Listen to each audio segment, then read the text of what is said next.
When I started learning Framer, one of the three things that were really hard to understand, and it took me months and months to clearly grasp it, was this setting called Overflow Visible, Overflow Hidden, and Overflow Scroll.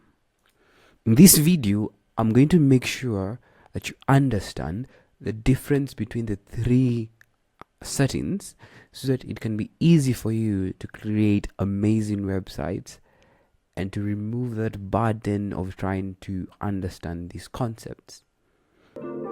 My name is Joe and this is Framer Dive. Let's get started.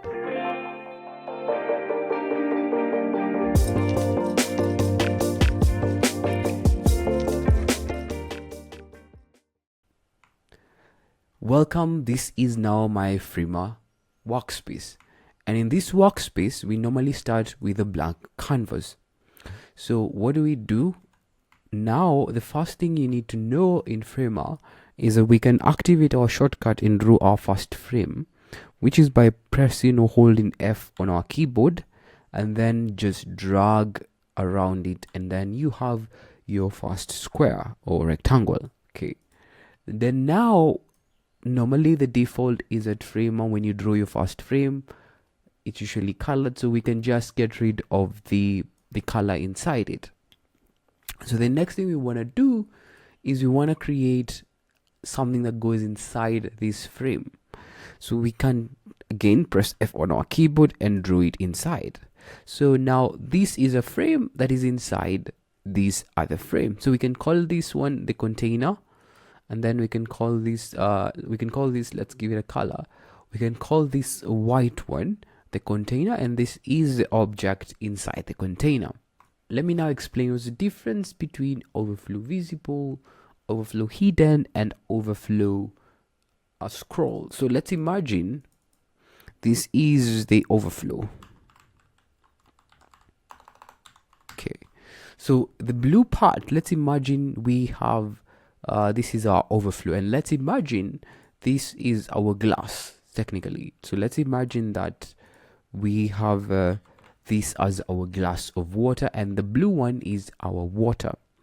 So let us go directly to what it means to understand Overflow Visible. So imagine you're filling a glass of water and the water fills to the brim, and yet you continue to fill in the glass with water. What will happen? Definitely water will overflow. The glass doesn't stop the water from overflowing, it just let it spill out, and you can see the extra water spreading around. In this case, in design terms, the content that doesn't fit within the container will still be visible outside the container's boundaries, just like the water spilling over the glass. Now let's go back to our example. This overflow is fitting nicely inside this glass. So we want to expand it. In short, we kind of want to let it have more and more, we want to add more to our overflow. And what do? We can easily start by dragging outside. We can start by dragging more and more. So as you can see, we cannot see, as we add even more and more, we cannot see this other extra part. So this means there's something with our overflow setting. So now let's go back to the glass. Okay, let us see what is the setting set by the glass. So you can see in the glass we have the overflow, it's hidden. So now when we come and want to see more of the blue part, we just click and scroll and click activate overflow visible. Now we can see that even as we extend more, we can still see the overflow. Now let's go back to the other analogy, which is the hidden part. Now think of the same glass of water, but this time when you pour extra water into the glass, in our case this diagram, the water levels stop exactly at the rim and none of the extra water spills out. This water will be hidden. It's as if the glass has an invincible lid that keeps the water from overflowing even though you keep pouring. So in design terms, this is what it means. It means that this container, which is this glass over here, will not let this water spill over. So if we want to activate and see that in effect, we need to come back to our overflow setting on the right side of our dashboard or workflow workspace, and then we need to activate it overflow hidden. So as you can see, we cannot see what is overflowing above the glass. So even as we continue to increase the blue part, we cannot see any more of it because the overflow of this glass, specifically this layer, is set to overflow hidden. Now let's go to the last part, which is overflow scroll. As you can see, there's also an overflow scroll setting here. So what exactly does it mean? Let me explain. So finally, picture that same of glass, but this time when you pour extra water into it, the glass grows taller.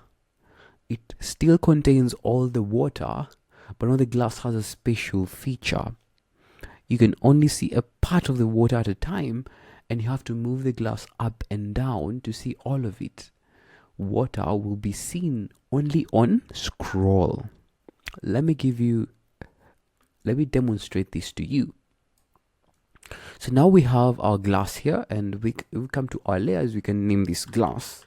This is our glass and this is our water. Okay, so now we want the water. Now, as you can see, the water, we cannot see the water overflowing over the glass. So, but now what happens when we activate overflow scroll? So let's go to our glass and activate overflow scroll. As you can see, there's this slider that comes inside. So what does it mean? It's as if, let's imagine our glass. It's as if we've added an extra feature into our glass. So we'll be able to see it only when we scroll this bar. And we can only see this when we click here and view our website, or when we click here the play button. So let me show you. So when I come here, if I scroll down here, you can see now I can see more of my water. Just for a clear visualization, I'm going to go to my water and I'm going to change the color from one point to blue to the other point to red. Okay, so you're gonna see the difference of what I'm really trying to explain. So the top part is blue, the bottom part is red. So as I scroll down, you can see we're seeing more of red, and as I scroll up, we can see more of blue. So this is the same idea. So overflow scroll will only be seen as long as we scroll inside the glass. That's it, and that's the only difference between overflow visible, overflow scroll, and overflow hidden.